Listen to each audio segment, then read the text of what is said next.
Buenas tardes a todos. Comenzamos la grabación correspondiente al tema 4. Este tema es nuevo en el libro, han cambiado algunas cosas, entonces lo que os dejé el otro día en la plataforma corresponde y lo que explicamos un poco, al capítulo 4 del libro anterior, pero en el libro nuevo han cambiado los autores, han profundizado un poco más en el tema y han querido dejar un poco más clara su postura en cuanto a que es una fuente de producción y una fuente de conocimiento del derecho y que es una fuente formal y una fuente material, ¿vale? Entonces lo que he hecho con este tema ha sido volver a hacerlo para adecuarnos al nuevo libro que tienen el equipo docente, José Luis Muñoz, Juan Antonio Gómez y Juan Carlos Utrera. ¿Por qué? Porque, como siempre os digo, lo importante es que superéis el examen, en mi caso. Entonces, para mí, yo creo que es importante que os quedéis con los conceptos y con los conceptos seáis capaces de superar el examen. Entonces, de este tema no tengo el PowerPoint porque además el otro día quedaban las cosas muy pequeñas. Tengo que estudiar a ver cómo hacerlo.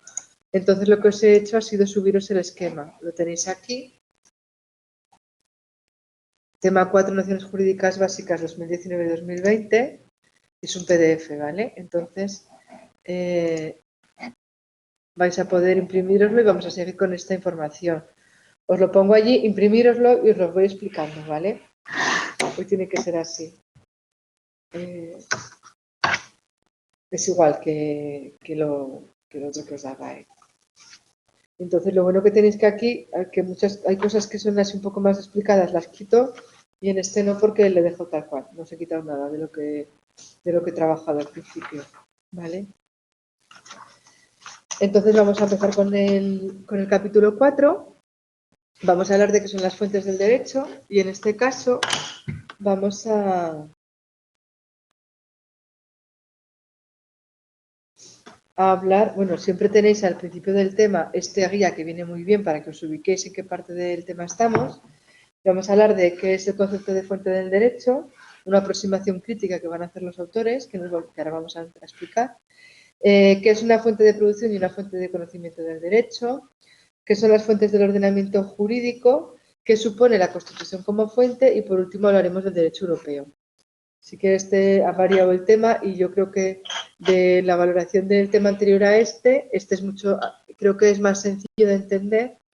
En algunas partes hay menos datos o es menos técnico y luego hay otros puntos que hacía falta meter un poquito más de información y lo han hecho, así que yo lo veo bastante bien. Muy bien. Al fin y al cabo el equipo docente son ellos y son ellos los que hacen el examen. Bueno, vamos a hablar de la aproximación crítica al concepto del derecho y los autores nos hablan que la mayoría de juristas entienden que el derecho son las instancias de las que procede el derecho y los instrumentos jurídicos donde se plasma. Es decir, ¿qué es la fuente del derecho? ¿Quién produce el derecho y cómo se plasma? ¿Vale? Pero claro, con esta definición nos quedamos un poco cortos porque, que esto lo va a explicar el equipo docente durante el tema, solo el derecho puede ser creado por una autoridad, por la autoridad que está investida por derecho.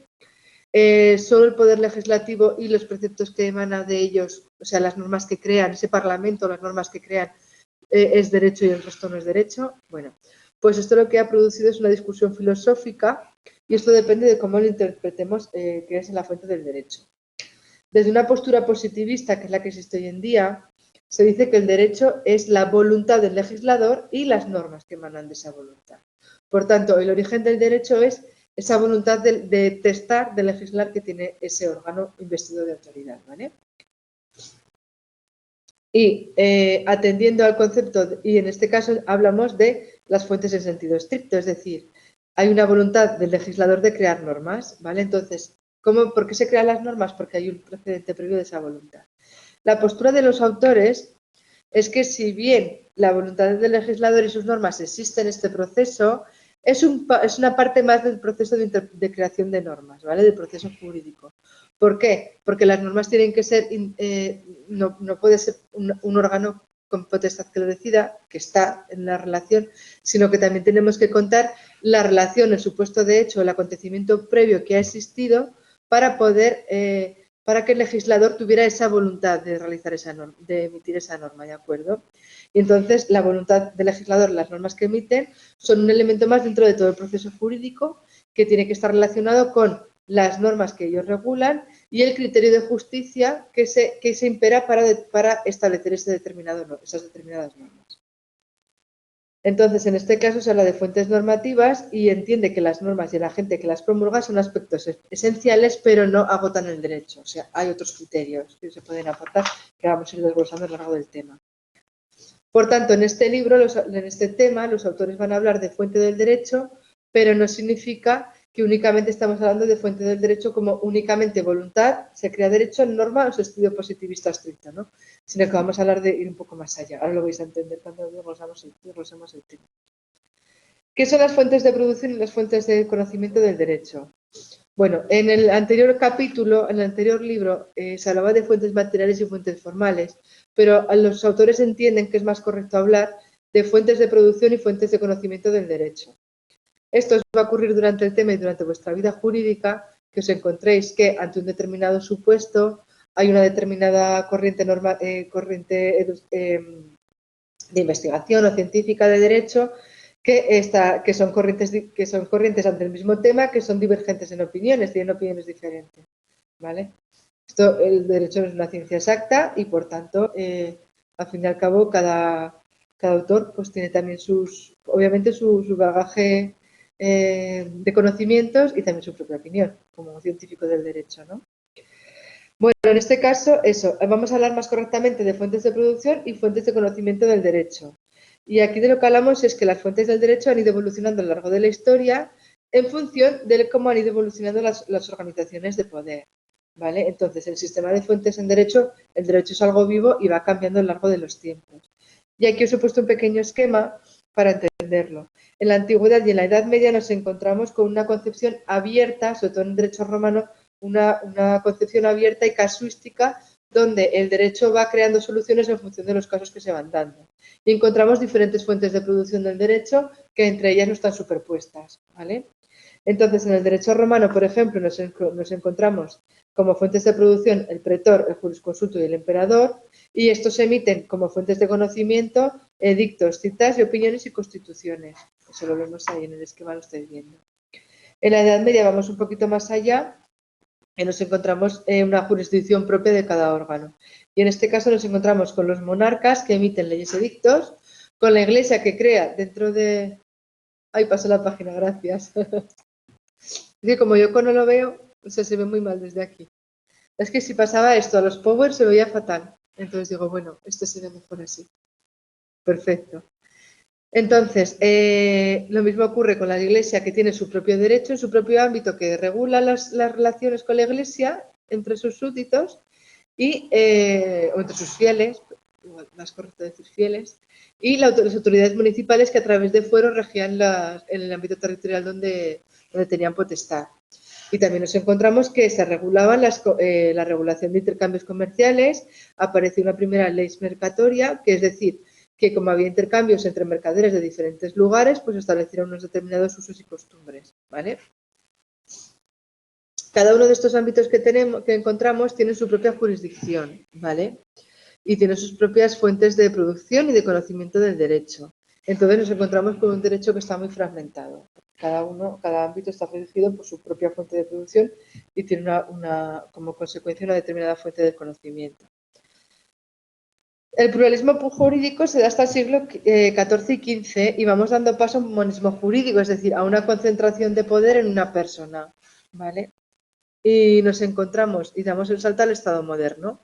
Entonces, en el Estado moderno y contemporáneo, en el punto 2, nos encontramos que en el Estado moderno se da la concentración de poder y la capacidad para crear para crear derecho en una determinada persona, ¿no? Entonces, con el Estado absoluto del siglo XVII y XVIII, el rey acumula todo el poder y toda la autoridad para crear y aplicar el derecho. Nos encontramos entonces con una nación, un soberano y una sola legislación, ¿vale? Hay una concentración de poder. En 1789, con la Revolución Francesa, pasamos de un Estado absolutista a un Estado liberal y hay una transformación de la titularidad del poder. ¿Por qué? Porque nos encontramos con la división de poderes. Y entonces, por un lado, se crea el poder legislativo en el Parlamento, por otro se le da el poder de gobierno al poder ejecutivo y por último la potestad de aplicar la justicia al poder judicial, ¿vale? Esto es lo que tenemos hoy en día. El poder legislativo representa al pueblo soberano y ostenta una amplia competencia legislativa que se materializa en la ley, en los parlamentos, que emiten leyes. El poder ejecutivo tiene una función subsidiaria al poder del Parlamento y tiene una potestad normativa también inferior a la del Parlamento y rige el gobierno, rige a los ciudadanos. Y por último, el poder judicial se trata de la administración de justicia, es decir, son los órganos que aplican esa ley que ha sido aprobada por el Parlamento, ¿vale?, a los representantes de la soberanía nacional. Bueno, ¿y hoy en día cómo nos encontramos? Pues este modelo positivista de la Revolución Francesa sigue vigente y en consecuencia el Estado sigue siendo la figura principal de concentración del poder, ¿vale?, de producción y de fuentes de producción y de fuentes de conocimiento del derecho, ¿vale? Aunque sí que van apareciendo nuevas fuentes de conocimiento y de producción que ponen en cuestión su exclusividad. ¿Por qué? Pues en el caso nos encontramos en nuestro caso la Unión Europea. La Unión Europea es una instancia superior al Estado y lo que hace es que a través de la Comisión Europea, el Consejo Europeo y el Parlamento Europeo nos encontramos con 3 órganos que son independientes de nuestro Estado español y que son fuentes de producción del derecho y que las decisiones que toman, las leyes que emiten, las directivas o las recomendaciones que emiten, que ahora veremos en los reglamentos, son de obligado cumplimiento en el Estado español. ¿Qué es una directiva? Son una auténtica fuente material del derecho supranacional, es decir, una directiva es de obligado cumplimiento en el Estado español. La Organización Internacional del Comercio también, no, perdón, que me he equivocado. Hablamos por un lado de la Unión Europea y de eso con las directivas. Y por otro lado, a nivel supranacional, nos encontramos con la Organización Internacional del Comercio. ¿Y por qué se da esto? Porque las relaciones comerciales a nivel internacional están a la orden del día y hemos ido evolucionando y ahora hoy en día más con las compraventas de Internet y las transacciones que hacemos. Entonces tenemos un organismo que es la Organización Internacional del Comercio, que es una fuente de producción al margen por encima de los estados, ¿vale?, que regula las situaciones de relaciones comerciales. Y en este punto los autores también hablan de que se está dando una situación de regularización de los estados porque está apareciendo ya no solo el ámbito judicial, sino también ante determinados conflictos la solución entre empresas o estados miembros es acudir a situaciones de arbitraje y de conciliación antes de tener que ir a un juicio, ¿vale? Se busca pues una manera de resolución de conflictos menos gravosa para las partes, ¿no?, para intentar llegar a acuerdo antes. ¿Hasta aquí todo claro?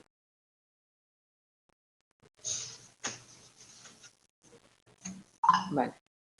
Bueno, ahora vamos a hablar de las fuentes de conocimiento del derecho, ¿vale?, que los autores hablan de fuentes del derecho del ordenamiento jurídico español, pero vamos a hablar de cómo conocemos el derecho.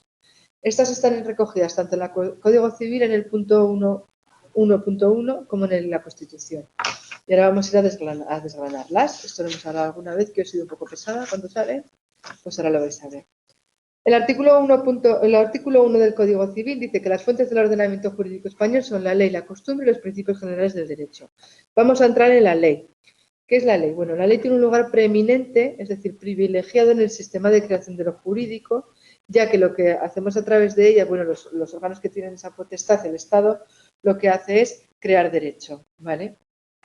En el Estado liberal, la ley es la voluntad de la soberanía popular aprobada por los representantes en el Parlamento y, por tanto, es una fuente primordial del derecho. El término ley, estamos hablando de ley a nivel nacional, ¿vale? El término ley designa leyes orgánicas, leyes ordinarias, decretos legislativos, decretos leyes y reglamentos. Esto lo explicaremos en otro tema un poco más adelante, ¿vale? Pero que lo sepáis. Es la fuente fundamental de conocimiento del derecho. ¿Qué características tienen que tener las leyes? Y esto aparece nuevo en el libro. Pues mirad, tienen que tener generalidad, publicidad, jerarquización y vocación de permanencia, ¿vale? No aparecen como tal enumeradas, pero primero las nombran y luego las definen. Así que yo creo, si fuera vosotros, que esto me lo aprendería, porque están bien explicadas, ¿vale? Y va a ser fundamental si vas a estudiar Derecho, tienes que saber las características. Es generalidad, ¿por qué? Porque regulamos, ya lo hemos hablado algunas veces, supuestos abstractos dirigidos a una pluralidad de sujetos. Hablamos de derecho objetivo de la ley. Acordaros, una ley no se me puede aplicar hasta que yo no esté dentro del supuesto abstracto que regula esa ley, ¿vale? Y por eso las leyes son abstractas. Publicidad, pues os lo pongo allí, entra en vigor a los 20 días de publicación en el BOE, eso es el boletín oficial, eso os lo he puesto yo. Ese periodo de 20 días se llama el periodo de vacatio legis, salvo que la ley establezca un periodo menor porque alguna causa excepcional, ¿vale? Es el periodo normal que se establece en la ley. ¿Y esto que dicen los autores? Pues dice que la vigencia de las leyes depende de su previa publicación en un boletín oficial o un diario oficial.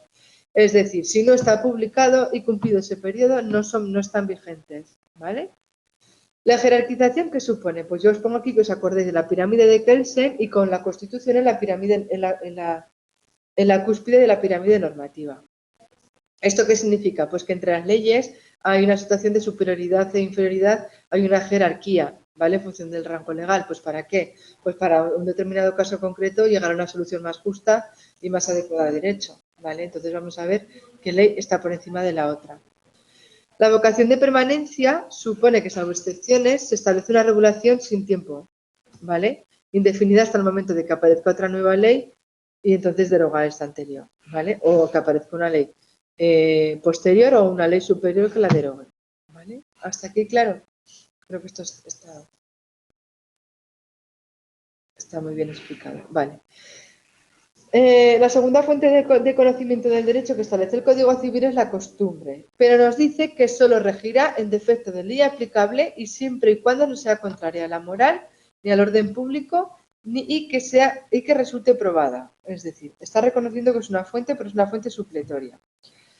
Ha habido mucho debate en cuanto a si es fuente o no del derecho, pero es importante, sí que es fuente, pero los autores dicen que es importante definir qué es una costumbre, porque no cualquier uso social puede ser considerado una costumbre del derecho y puede ser nombrada puede ser utilizada en juicio, es decir, nombrada en juicio como derecho, ¿vale?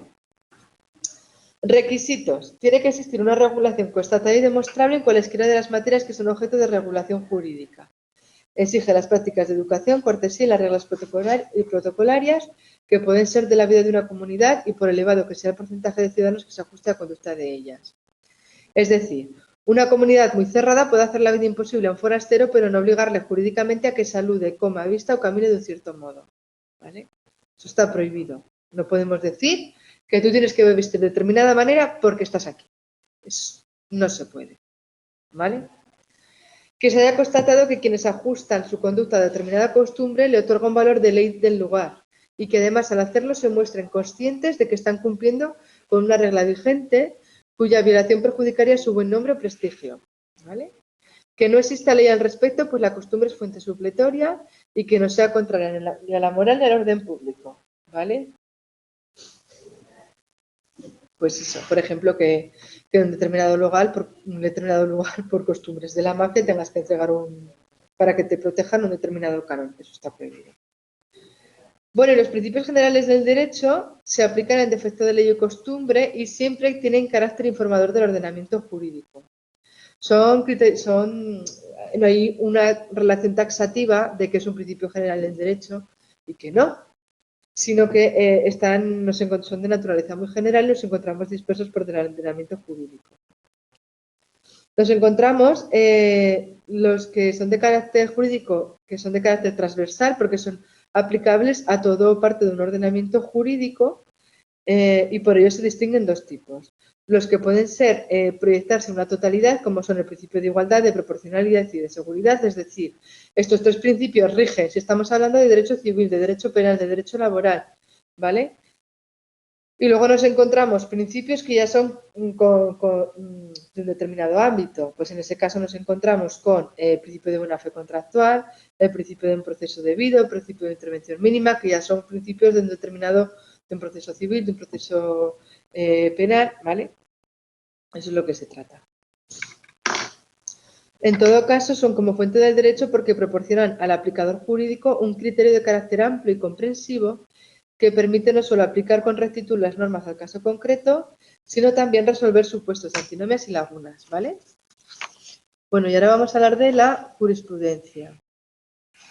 El Código Civil dice que la jurisprudencia complementará el ordenamiento jurídico. Espera que no paso.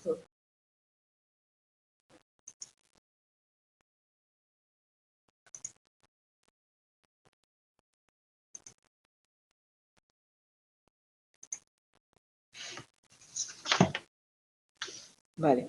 El Código Civil dice que la jurisprudencia complementará el ordenamiento jurídico con la doctrina que a modo reiterado establezca el Tribunal Supremo al interpretar y aplicar la ley, la costumbre y los principios generales del derecho.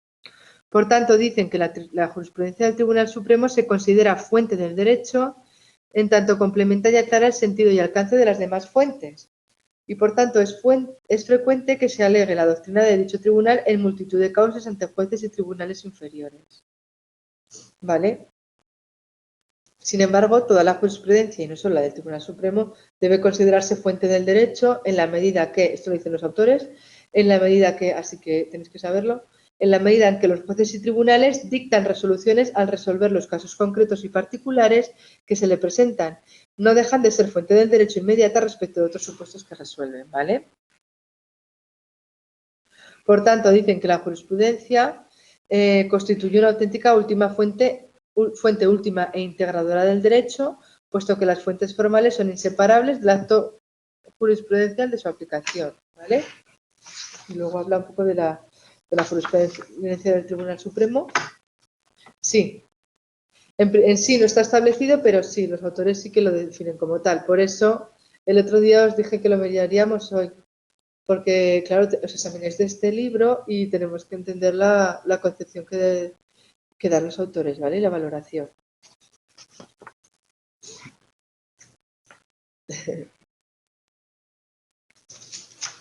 Claro. No, en el test, ¿sabes? No, lo dejé para hoy, ¿sabes? Tenemos que atender a lo que dicen los autores en el tema. Entonces, la jurisprudencia nos dice,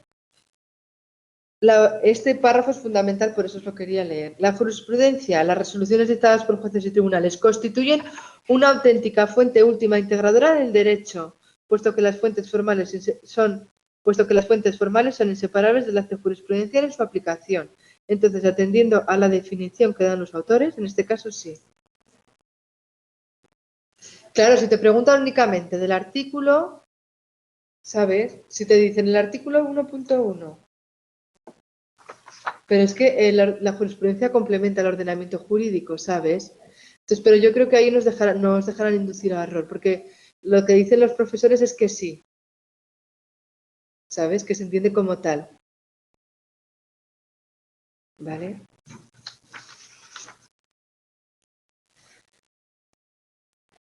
Y como viene explicado, y viene muy bien explicado, y va todo el rato hablando sobre esa idea, vale. Pues ellos hablan de que, claro, puedes deducir otras sentencias de otros tribunales, siempre crean derecho. Entonces, por eso es fundamental que con el libro os estudiéis el libro para el examen y si os preguntan de desarrollo, tal como viene en el libro. Soy una pesada, lo sé. El día que yo escriba un libro, pues yo os diré mis opiniones. Bueno. Bueno, que no distan mucho de los autores. Yo estoy de acuerdo también. Sí, ando. Al final me animaré porque llevo 10 años y oye, es lo que pasa. Bueno, la Constitución como fuente.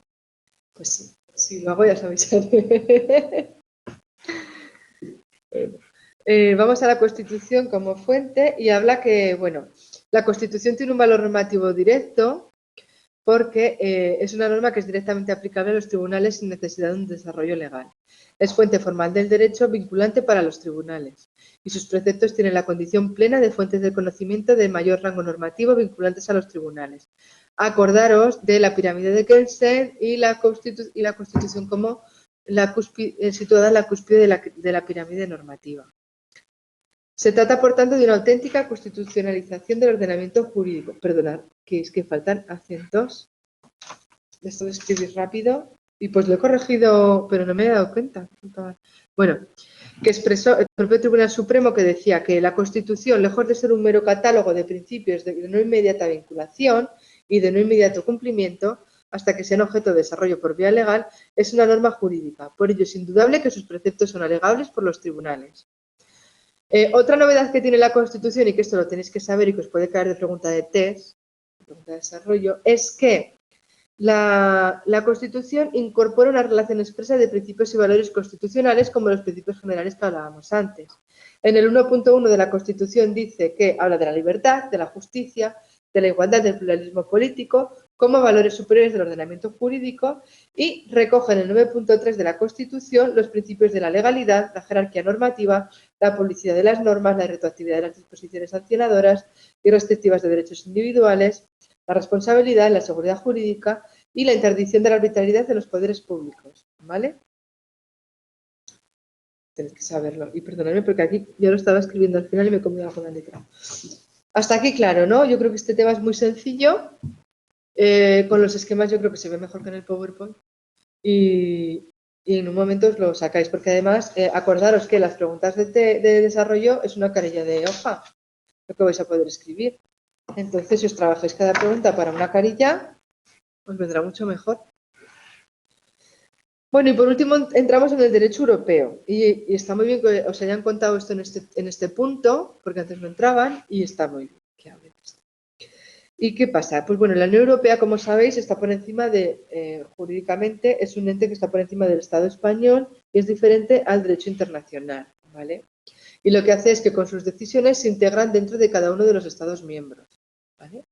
Las instituciones de la Unión Europea, es decir, los órganos que regulan la Unión Europea son el Parlamento, el Consejo y la Comisión, y tienen plena condición de fuentes de producción del derecho y los modos que a través de los que legislan tienen la consideración de fuentes de conocimiento del derecho.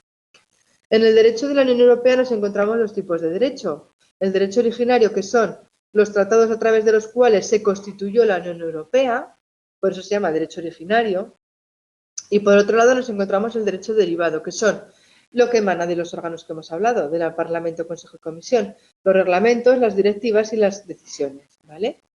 Como los reglamentos, ¿qué son? Pues bueno, son de carácter obligatorio y son de aplicación directa a las personas y Estados miembros e instituciones de la Unión Europea, cumplido el plazo de publicación en el Boletín Oficial de la Unión Europea, del diario oficial de la Unión Europea.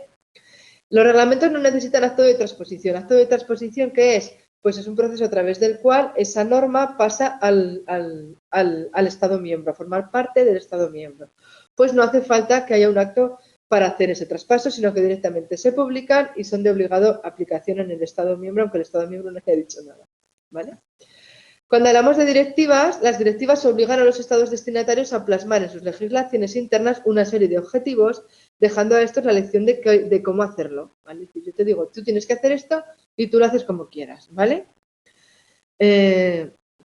Lo que permite que se adaptan a las legislaciones nacionales pues de la mejor manera posible para esa legislación nacional. Su entrada en vigor es posterior al acto de transposición y que debe realizarse en el plazo señalado por la misma.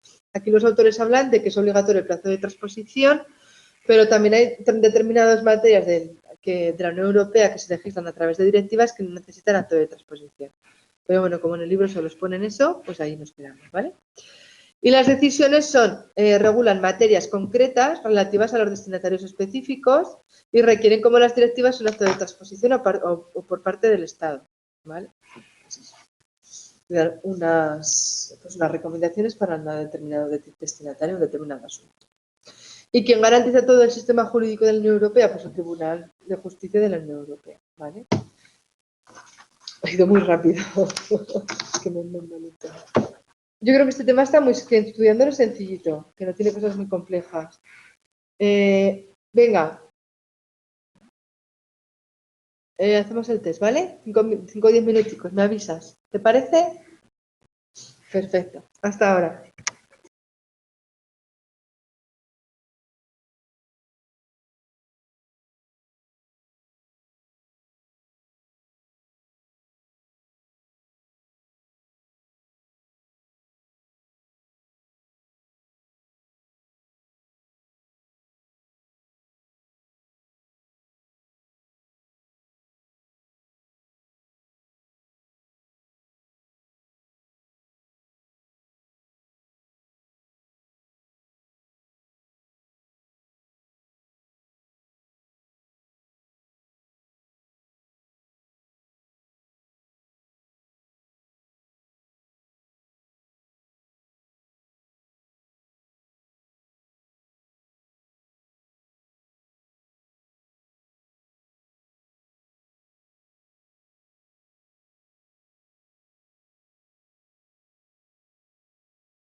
¿Ya has terminado? Vale, venga, vamos a hacerlo en común.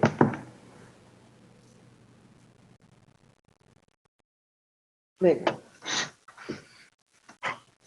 Las fuentes de producción del derecho son A, los instrumentos o documentos legales donde se recojan las normas vigentes, B, las materias sociales que regulan las normas jurídicas, o C, los sujetos o instituciones con poder normativo. Muy bien. El pluralismo jurídico se caracteriza por A, la primacía de la ley como fuente del conocimiento, B, la coexistencia de fuentes del derecho, o C, por la jerarquización rígida de fuentes del derecho. Muy bien, la B. El proceso de centralización o concentración del poder normativo en el Estado da lugar a la forma política del A, anarquismo, B, feudalismo o C, absolutismo. Muy bien, la C. 4. El sistema de fuentes en el ordenamiento jurídico español está regulado en A, el Código Civil y la Constitución, o no está regulado en ningún texto legal.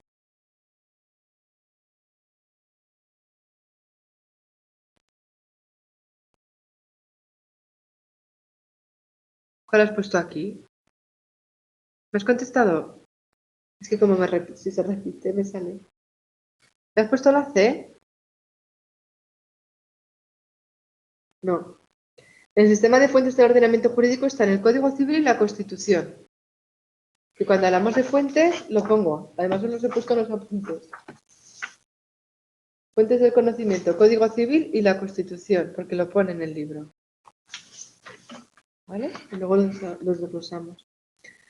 El Código Civil enumera como fuentes del ordenamiento jurídico español A, la costumbre, la jurisprudencia y la doctrina científica, B, la ley y la jurisprudencia, o C, la ley, la costumbre y los principios generales del derecho.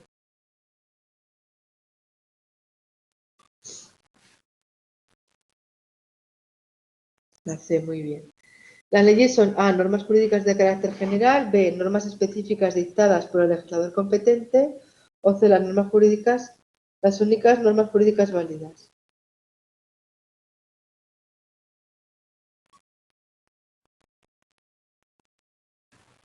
Aquí puede haber un poco de debate, pero yo creo que la más completa sería la A, normas jurídicas de carácter general. ¿Vale? Claro. Yo también, porque claro, normas específicas que entendemos por normas específicas. Normas que regulan un determinado supuesto concreto dictadas por un legislador competente, sí. Eso sí que es así. ¿Vale? Eh, a ver, yo en este, claro, perdón, no sé por qué me están llamando ahora, perdonad. Vale. Yo creo que, que el equipo docente ya dice que son para entrar en debate, ¿vale?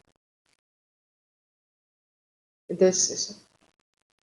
Yo también entiendo allí que, claro, la norma jurídica es una norma abstracta de carácter general, ¿vale? Una norma específica, pues también entendemos como específica que se crea para la resolución de un determinado caso en concreto y está emitida por un legislador competente para hacerlo, claro que sí. ¿Y son las únicas normas jurídicas válidas? No, hemos visto que hay más. 7. Los valores constitucionales son la igualdad, la solidaridad y el respeto por los derechos, la libertad, la justicia, la igualdad y el pluralismo jurídico. Y C. La participación, la tutela de los derechos individuales, la justicia y la responsabilidad. En este caso la B, muy bien. 8. La Constitución posee A. Valor normativo indirecto a través de su desarrollo legislativo, B. Valor normativo subsidiario o C. Valor normativo directo. Muy bien. La jurisprudencia del Tribunal Supremo A. Posee fuerza vinculante para jueces y tribunales, constitucional, perdón, que he leído por encima. Limita su efecto al caso concreto que resuelve, es equiparable a la jurisprudencia de los tribunales ordinarios. Muy bien, perdona, no sé qué pasa, ahora ya me insisten todo el rato. Las directivas de la Unión Europea A. Son directamente aplicables a los destinatarios, B. Requieren un acto de transposición por parte de los Estados o C. Regulan aspectos concretos relativos a destinatarios específicos.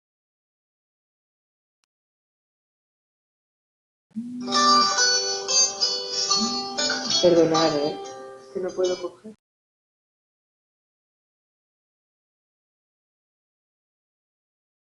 Sí, perdón. Es que lo tengo encendido porque tengo los niños pequeños, no por otra cosa. Vale, las directivas de la Unión Europea, A, son directamente aplicables a sus destinatarios, B, requiere un acto de transposición por parte de los Estados, o C, regulan aspectos concretos relativos a los destinatarios específicos.